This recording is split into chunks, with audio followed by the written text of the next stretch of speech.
জামায়াতে ইসলামীর নিবন্ধন ফেরত ও দলের সেক্রেটারি জেনারেল এটিএম আজহারুল ইসলামের মুক্তির দাবিতে গাজীপুরে বিক্ষোভ মিছিল ও পথসভা করেছে দলটি।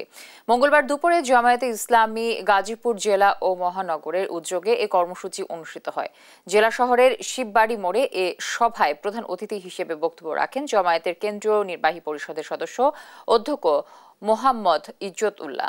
সংগঠনের মহানগরীর আমির অধ্যাপক মোহাম্মদ জামাল উদ্দিনের সভাপতিত্বে আরও বক্তব্য রাখেন কেন্দ্রীয় মজলিসে সুরার সদস্য আবুল হাশেম সহ অন্যান্যরা। পরে একটি বিক্ষোভ মিছিল শিববাড়ি এলাকা থেকে শুরু হয়।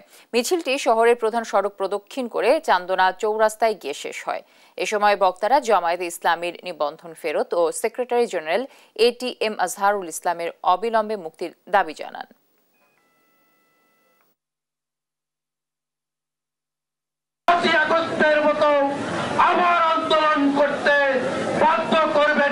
আমরা অনতিবিলম্বে সরকারের কাছে জোর দাবি জানাই, আমাদের প্রিয় নেতা আজহারুল ইসলাম সাহেবকে মুক্তি দেওয়া হোক এবং এই জনগণের ময়দানে আবার তাকে কাজ করার সুযোগ দেওয়া হোক।